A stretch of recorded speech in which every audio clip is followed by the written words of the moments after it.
미국의 대통령 중에서 3대 명연설가 대통령을 꼽으라면 아브라함 링컨 대통령, 그리고 존 F 케네디 대통령, 그리고 오늘 방금 영상으로 보았던 흑인 최초의 미국 대통령이 되었던 버락 오바마 대통령입니다. 특별히 근대에 이제 우리가 살아가는 시대에 버락 오바마 대통령은 대통령이 된 일도 참 놀라운 일이었고, 흑인으로서 전 세계를 아우르는 최강대국의 대통령이 되었다는 것도 역사의 길이 남을 한 페이지가 되었던 분이죠. 그런데 이분은 특별히 아주 명연설가로 유명합니다. 그리고 그분은 단순히 말만 잘하는 연설가가 아니라 사람과 사람을 서로 하나가 되는 공감의 능력이 뛰어난 대통령이었다라고 평가를 하죠.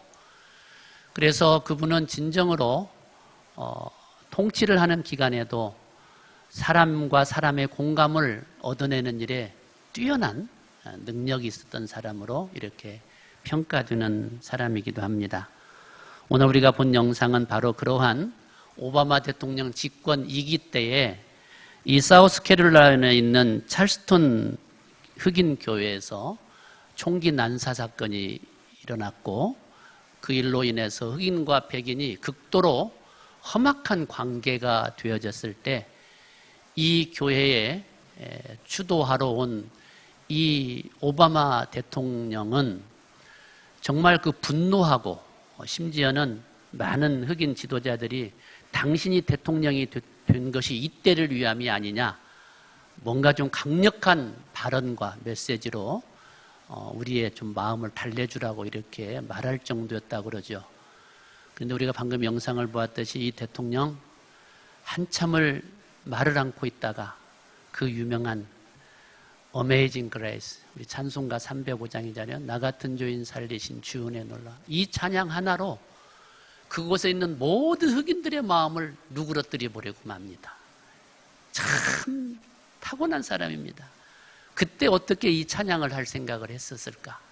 뭐 100마디의 말보다도 이 찬양 하나로서 흑인들의 마음을 위로했고, 또 가해자인 백인들에게는 그 참유의 마음을 생각나게 했던 위대한 순간이었죠. 이 오바마 대통령은 이런 일들이 참 많이 소개되어져요. 이만큼 이분은 사람과 사람이 공감할 수 있는 참 뛰어난 능력을 가졌던 사람으로서 이렇게 평가되어지고 있죠. 공감은 상대방의 아픔과 고통을 상대방의 입장에서 함께 이해하고 느끼는 그러한 능동적인 행위라고 볼 수 있습니다. 동정이라고 우리가 흔히 하는 이 말은 상대방의 아픔과 고통에 대해서 나의 입장에서, 내 입장에서 이해하고 동의를 하는 수동적 입장이라고 말할 수 있죠. 오늘 우리 사회에 중요한 화두 중에 하나가 소통이잖아요. 이 소통의 핵심이 바로 공감인 것입니다. 만약 공감하지 못한다면 소통은 불가능한 것이거든요. 건강한 가정은요, 감정을 드러낼 수 있는 가정입니다. 감정을 드러내지 않는 게 아니라 오히려 감정을 드러낼 수 있는 공간이 가정의 공간인 것입니다. 누구든지 자기 감정을 솔직하게 드러내는 가정은 감정의 교류가 잘 일어날 수 있기 때문인 것입니다. 저 사람이 무슨 생각을 하고 있고 무슨 마음을 갖고 있는가를 감정을 드러내지 아니하면 알 수가 없는 것이죠. 그래서 싸우지 않는 가정은 좋은 가정일 수도 있지만 아주 안 좋은 가정일 수도 있습니다. 왜냐하면 서로 관심이 없기 때문에 싸움도 하지 않는 거예요. 서로 관계를 하지 않습니다. 너는 너, 나는 나. 그래서 꼭 비단 가정이 전혀 다툼이 없거나 가정에 그러한 감정의 싸움이 없는 가정이 꼭 반드시 행복하고 좋은 가정이라고 말할 수 없는 이유인 것입니다. 오히려 자기의 감정을 솔직하게 털어놓고 내가 화났으면 화냈다고 표현할 수 있는 공간이 오히려 가정이기에 그런 감정의 교류가 있는 그곳은 공감이 있는 장소가 될 수 있고, 진정한 가정의 치유와 회복이 그곳에서 일어날 수 있기 때문인 것입니다. 오늘 본문의 말씀은 참 우리에게 아주 축복된 말씀이죠. 예수 그리스도를 통하여 주님이 주시는 참된 그러한 공감의 의미를 오늘 우리가 발견해 보려고 하는 것입니다. 오늘 우리는 이 예수님께서 주셨던 오늘 본문의 말씀을 통하여 우리가 가져야 할 진정한 공감의 의미가 무엇인가? 구체적으로 우리는 이 공감의 의미를 나누면서 특별히 오늘 이 성령 강림제를 통하여서 어쩌면 진정한 성령의 강림의 축복은 우리가 주 안에서 서로 소통하고 공감할 수 있는 능력을 힘입었다는 점에 있어서 우리가 보혜사 성령의 우리의 임재하심은 우리에게 이런 공감의 능력을 더 힘있게 해주시는 하나님의 축복의 사건이기도 한 것입니다. 이제 우리는 오늘 본문 말씀 속에서 우리 주님이 하셨던 그 공감의 참된 의미를 우리가 한번 발견하면서 은혜를 나누기를 소망합니다. 첫째로 공감은 삶의 능력이라는 거예요. 공감하는 것은 내 삶의 능력이다. 따라합시다. 공감은 능력이다. 여러분, 이게 능력이니까 우리가 이 일을 정말 사모하고 또 이 일을 우리가 행하려고 수고해야 되는 거예요. 오늘 성경 본문 히브리서 4장 15절 말씀에 보면 우리에게 있는 대제사장은 우리의 연약함을 동정하지 못하실 리가 아니요 모든 일에 우리와 똑같이 시험을 받으시니로되 죄는 없으시니라 이렇게 말씀하고 있습니다. 먼저 우리는 여기에 소개되어진 우리 개역개정 성경에 소개되어진 동정이라는 말의 의미를 조금 다시 새롭게 이해할 필요가 있습니다. 여기 오늘 우리가 보는 개역개정 성경에 쓰여진 이 동정은 헬라어로 쉼파데오라는 말인데요. 이 말의 뜻은 함께 고난을 당하다, 함께 고통을 겪다라고 하는 의미인 것이죠. 그래서 이 말의 뜻은 함께 아파해 주시는 사랑, 함께 고통해 주시는 자비, 보혜사 성령의 은혜 아닙니까? 바로 그거예요. 그래서 오늘 이 말씀은 우리가 보는 개역개정은 동정이라는 말로 번역이 되어 있지만 전에 개역 한글에는 체율이라는 말로 번역이 되어 있고 흠정역에는 감정이라는 말로 이렇게 다양하게 번역이 되어 있어요. 그래서 오늘 이 본문의 동정이라는 말은 공감에 가까운 단어라고 이해하는 게 맞습니다. 그런 의미에서 봤을 때 오늘 성경 본문에서 말하는 우리 예수님이 하시는 것은 바로 그런 공감의 마음, 함께 아파하고 함께 우리가 그 고통을 같이 가져주시는 그러한 마음, 이 공감의 마음을, 이 공감의 모습을 지금 우리에게 소개해주고 있는 것이죠. 그래서 우리는 오늘 성경 본문을 통해서 예수님은 그러한 모습으로 우리의 연약함을 담당해 주시고 이해해 주시고 함께 해 주신다는 거예요. 그리고 특별히 우리와 똑같이 시험을 받으셨다고 그랬어요. 아픈 시험, 고통의 시험을 함께 받으신 분이라는 거예요. 그러니 나의 고통을 더 깊이 있게 알고 나의 아픔을 더 무게 있게 알아주신다는 것이죠. 자, 이분이 우리 예수님이시라는 것이죠. 사람이 사랑할 수 있는 것도요, 이것도 능력이에요. 사랑을 하는 일에 참 서투른 사람들을 봐요. 사랑도 하는 사람들이 해요. 그게 보면 사랑도 할 수 있는 능력이 있어야 돼요. 그런데 또한 사랑을 받을 수 있는 것도 능력입니다. 아무리 사랑을 주려고 해도 자꾸 튕겨내는 사람이 있어요. 그게 마음과 몸에 훈련이 되지 않아서 그래요. 그래서 나는 사랑을 주고 싶은데 자꾸 거부하는 사람들이 있죠. 그래서 사랑을 받을 수 있는 것도 능력입니다. 이것이 이 공감의 능력에서 나타나는 거예요. 그러니까 공감하는 능력 속에서 사랑도 할 수 있고 사랑도 받을 수가 있다고 하는 것이죠. 여러분, 사람은요, 감성의 영물입니다. 이 짐승하고 다른 것이 우리는 이 감성을 가진 영물이죠. 그래서 우리의 쓰는 용어 가운데 감정이입이라는 말이 있어요. 저 사람의 감정이 내가 이렇게 내 속에 집어넣는 거예요. 이런 감정이입을 우리가 통해서 서로 소통하는 게 인간이거든요. 또한 우리가 역지사지라는 말이 있어요. 바꾸어 생각해 본다는 거예요. 저 사람이 왜 저렇게 화가 났을까? 저 사람의 마음을 바꾸어서 내가 한번 돼보면 그걸 또 이해할 수 있다고 해서 역지사지라는 말을 쓰죠. 이런 모든 말들이 다 공감의 의미를 가지고 있는 것입니다. 여러분, 그런 의미에서 보혜사 성령님은 가장 확실하고 가장 강력한 우리에게 주시는 주님의 공감의 축복인 것입니다. 우리를 보시고 탄식도 하시고 안타까워하시고 앉았을 때 이렇게 세워주시고 보혜사 성령님의 역사야말로 오늘 우리를 공감의 능력으로 회복시키시는 축복의 통로라는 걸 우리가 기억할 수가 있는 것입니다. 로마서 12장 15절 말씀에 보면 즐거워하는 자들과 함께 즐거워하고 우는 자들과 함께 울라 그랬습니다. 그래요. 이게 정말 아름다운 공감의 표현이죠. 즐거워하는 자들과 함께 즐거워하고 우는 자들과 함께 울라. 성경에 공감 능력이 없던 사람들이 있었어요. 바로 바리새인들입니다. 이들은요, 언제나 어떤 나타난 사건들을 바라보는 시선이, 이 본질을 보는 시선이 사람들과 다르다는 거예요. 공감하지 못하고 있다는 것이죠. 사람들이 모두가 그 일에 대해서 그렇게 생각하고 그렇구나라고 공감하고 있을 때 이 바리새인들은 언제나 다른 시선을 보려고 했던 사람들이죠.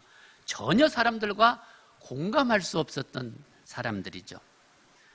예를 들면 성경에서 잔치자리 집에서 예수님과 이렇게 정말 이런 축하의 잔치를 하고 있는 그런 잔치집의 자리에서 바리새인들은 뭐라고 그래요? 금식을 이야기해요. 아니, 금식을 논쟁할 자리가 따로 있지. 지금 잔치집에서 막 맛있게 음식 먹고 즐거워하고 기뻐하고 축하하는 이 자리에서 금식을 논쟁하면 이거 뭐자는 거예요? 이게 다투자는 이야기와 다를 바가 없잖아요. 이런 사람들이 바리새인들이었다는 거예요. 또한 그들이 병 고치고 예수님께서 치료하시는 이 사건을 뭐라고 또 그들이 또 딴지를 걸어요? 왜 안식일 날인데 이 일을 하냐고 그래요. 병 고치는 축복, 병 고치는 은혜를 함께 누리고 기뻐하기보다는 오늘이 안식일 날이라는 걸 또 이야기한다는 거예요. 여러분, 그러니 이 바리새인들은 전혀 공감할 마음이 없는 거예요. 공감하지 못하는 사람들, 참 민폐 그 자체죠. 이런 분들이 우리 곁에 있으면 참 우리 삶이 피곤해요. 우리의 공동체가 이런 사람들이 있을 때 참 우리가 답답해요. 왜냐하면 함께 공감하지 못하기 때문인 것이죠. 그래서 이런 일을 만날 때 참 우리가 함께 힘이 든다는 생각을 할 때가 많죠. 이런 일은요, 우리 가정 안에서도 있어요. 가정의 식구들이 다 한 시선을 같이 보지 못하거든요. 꼭 자녀들이면 자녀, 가족이면 가족, 이 가족 공동체가 모두가 다 한 곳을 한 장소를 보는 게 아니라 다른 시선을 봄으로써 다툼이 일어나고 언쟁이 일어날 때가 참 많습니다. 공감의 능력이 부족하기 때문인 것이죠.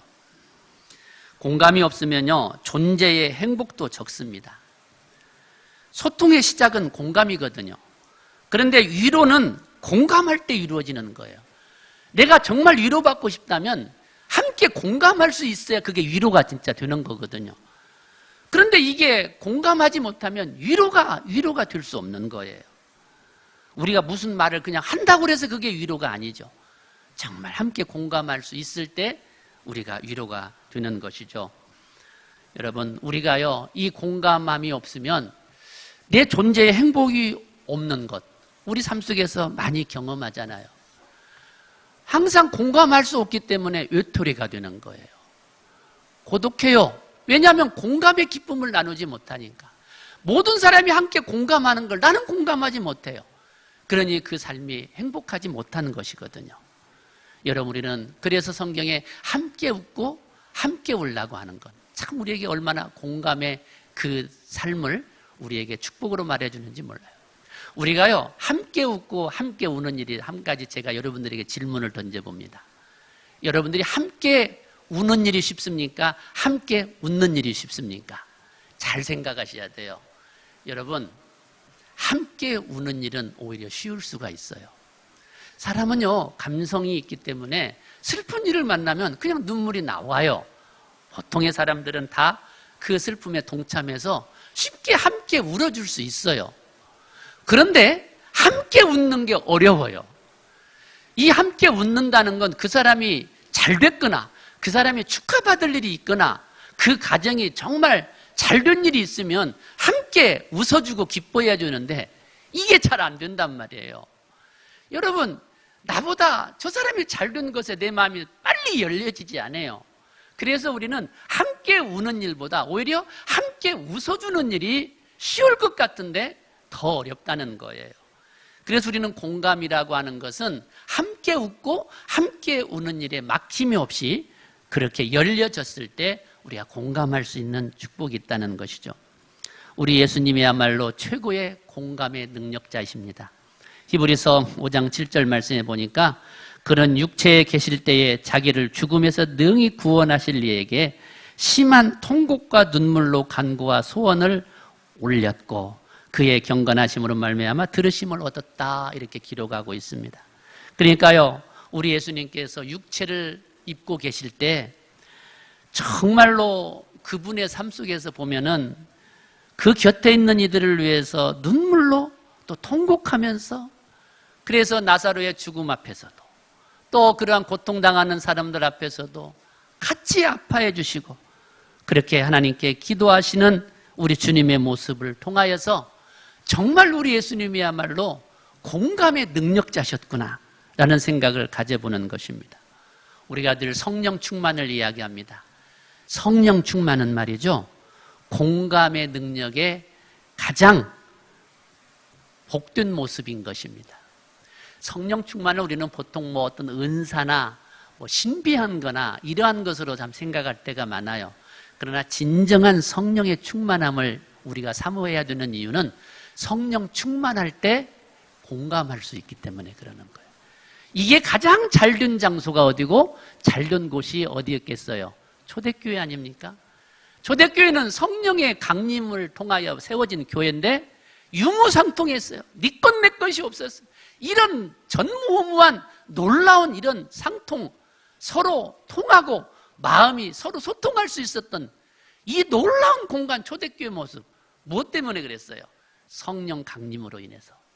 여러분, 그래서 오늘 우리들이 가정이나 개인으로 이 성령 충만을 사모해야 되는 이유는 바로 여기에 있어요.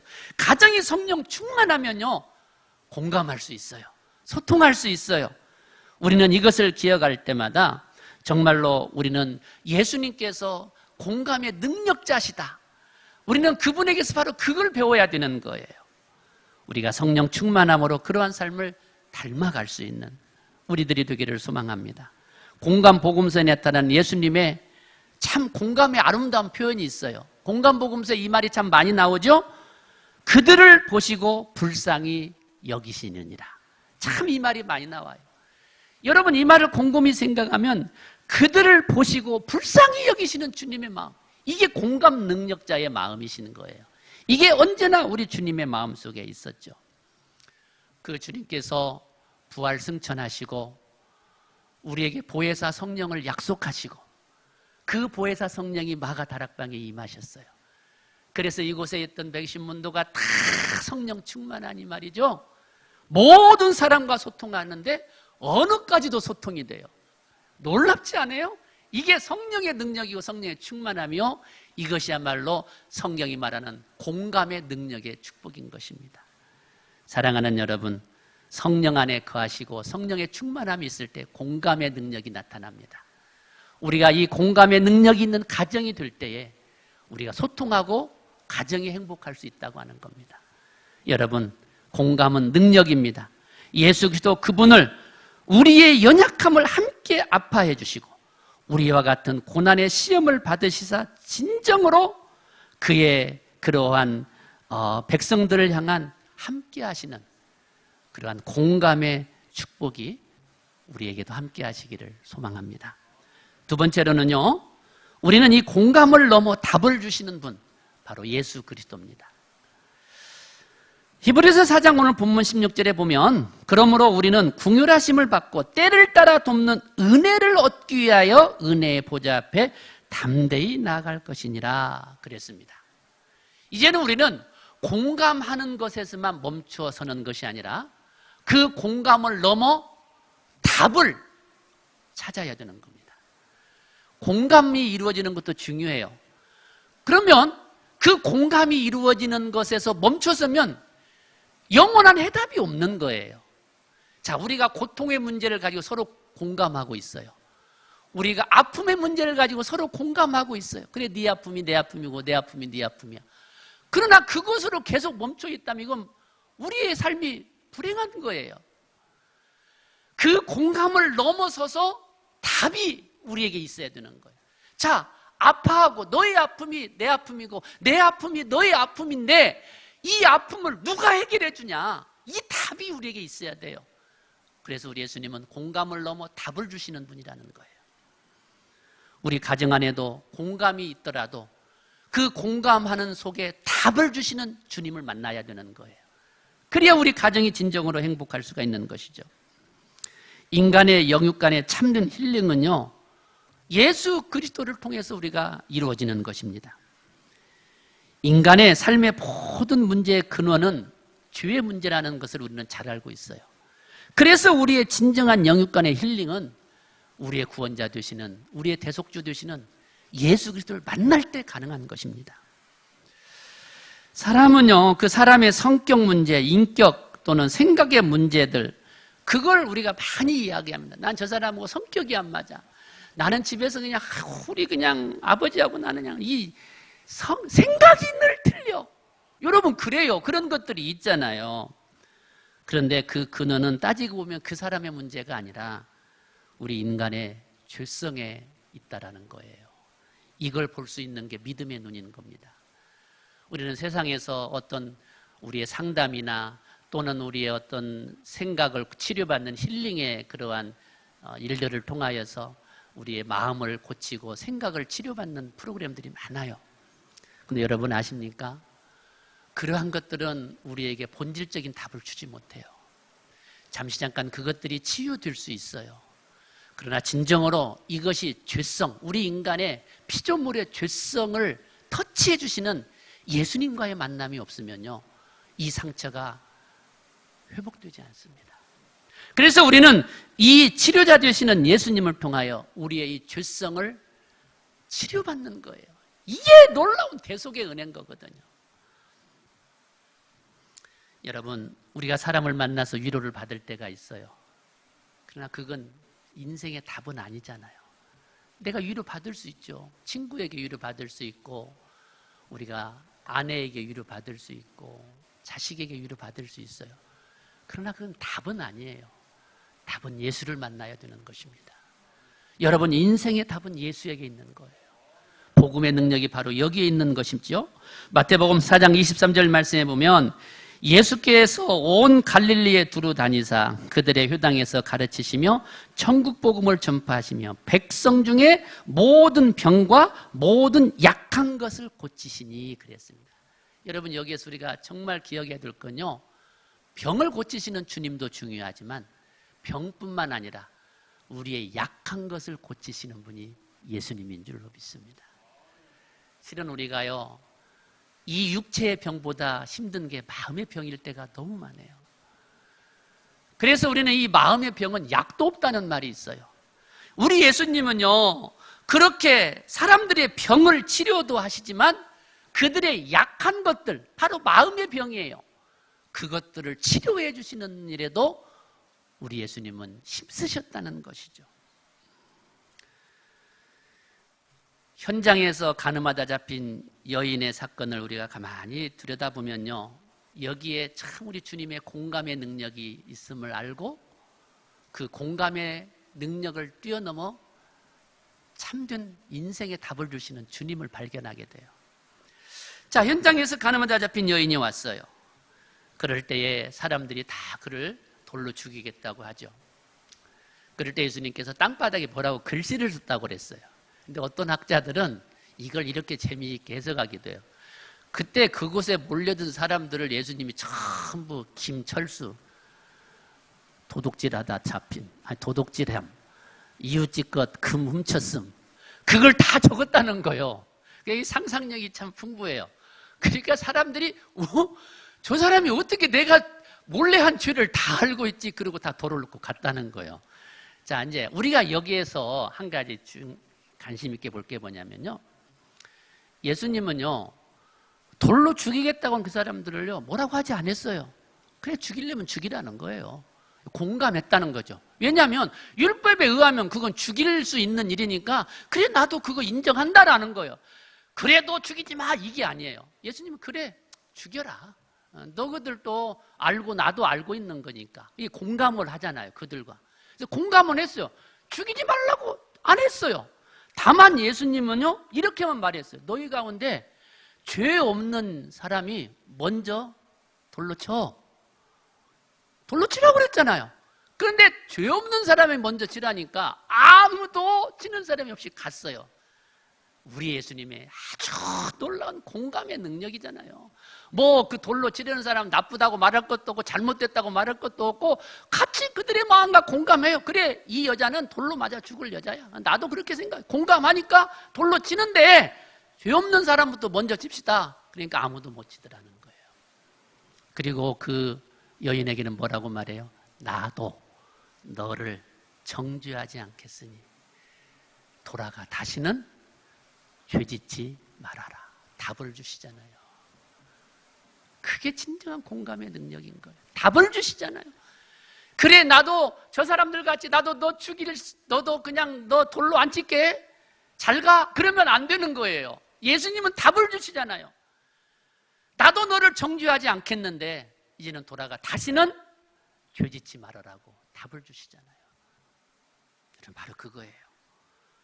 베드로와 예수님의 갈릴리 대화를 보십시오. 우리가 잘 아는 것처럼 이 베드로에게 예수님이 뭐라고 말해요? 네가 나를 사랑하느냐? 3번을 묻잖아요. 마침내 베드로가 그렇게 말하죠. 내가 주님을 사랑하는 줄을 주님께서 아십니다. 지금 공감이 됐다는 거예요. 아니, 주님도 나를 사랑하고 나도 주님 사랑하는 거 주님도 알고 나도 압니다. 지금 공감이 됐어요. 공감의 역사가 그 안에서 이루어진. 그러니까 베드로가 그 말을 하는 거예요. 내가 주님 사랑하는지 알잖아요. 이건 공감이 아니요. 내가 주님 사랑하는 걸 나도 알고 주님도 아시잖아요. 이 공감이 됐다는 거예요. 그러자 예수님께서 베드로에게 뭐래요? 답을 주셔요. 그러면 내 양을 먹이라. 답을 주시는 거예요. 여러분, 공감의 능력은 그 공감을 넘어서 답을 줄 때 역사가 있습니다. 그러니까 이제 그 베드로가 주님을 사랑하는 마음 알았다는 거예요. 서로가 이제 알았어. 그러면 이제는 사랑하는 것에 멈추지 말고 이제 일어나 내 양을 먹이라. 복음 증거자의 삶을 살라고 하는 거예요. 그 답을 줄 때 그게 진정한 회복이 있는 거예요. 우리가 아픔 가운데 있을 때, 상처 가운데 있을 때 진정한 회복은 이 공감의 마음을 통하여 우리가 함께 소통하는 이제 기쁨이 회복되는 거예요. 이해하고, 그래, 내가 마음을 내려놓고 그렇게 우리의 모든 연약함을 예수님처럼, 그래, 사람이 원래 연약한 거지, 그래, 사람은 그렇게 실수할 수 있는 거지, 이러면서 공감하면서 치유가 와요. 근데 거기서 멈추면 안 돼요. 답을 들어야 돼요. 주님이 주시는 답을 들어야 돼요. 내 양을 먹이라. 오늘 우리가 사명 앞에 다시 일어서면 진정한 회복이 일어나는 거예요. 여러분, 그렇게 주님은 당신의 택한 백성들을 그렇게 만나주시고 당신의 제자들을 그렇게 만나주셨다는 거예요. 주께서 주시는 때를 따라 돕는 이 은혜로 말미암아 우리의 가족들이 서로 공감하고 서로를 불쌍히 여기고 존중하는 것 이루어질 수 있다는 거예요. 여러분, 우리는 너무의 가정 보면 다 행복한 것처럼 보여요. 그러나 내가 갖는 아픔 다 모든 가정에 있습니다. 그리고 모든 가족 구성원이 다 내 생각 같고 내 맘 같으면 얼마나 좋겠습니까? 그래서 우리에게 정말 소중한 한 가지 믿음의 가치가 있는데, 주께서 나를 불쌍히 여기듯이 사랑하는 가족 구성원들을 불쌍히 여겨주는 거예요. 불쌍히 여겨주는 거예요. 여러분, 왜 불쌍히 여겨줍니까? 주님이 나 같은 죄인 살려주신 그 은혜 생각하면 감격했잖아요. 오늘 영상 속에 오바마 대통령이 그 경로한 그 모든 흑인 교인들을 마음을 녹여낸 게 뭐예요? 나 같은 죄인 살리신 주 은혜 놀라워 그 앞에서 다 내려놓잖아요. 그거예요. 불쌍히 여기는 마음. 주님이 나 같은 것도 용서해 주셨는데 내가 사랑하는 형제들, 나의 공동체의 가족들, 그 지체들을 내가 왜 용서할 수 없을까 하는 마음이 내 안에 주님의 마음을 가지게 될 때부터 일어나기 시작하는 거예요. 그래서 우리는 지금도 이 찬양을 부를 때 얼마나 감동이 있고 마음에 평안이 있습니까? 우리 함께 이 시간 나 같은 죄인 살리신 주 은혜 놀라와 우리 1절 함께 부르시고 기도하는 마음으로 찬송합니다. 나 같은 죄인 살리신 주 은혜 놀라워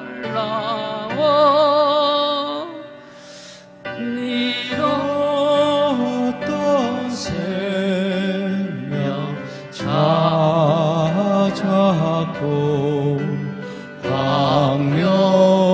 우리 가슴에 손을 놓고 한 번만 다시 한번 1절 나 같은 죄인 살리신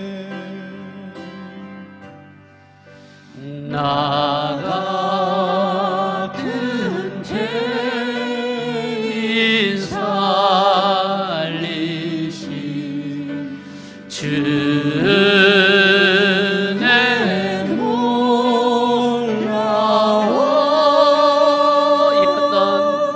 잃었던 생명 찾았고 광명을 얻었네.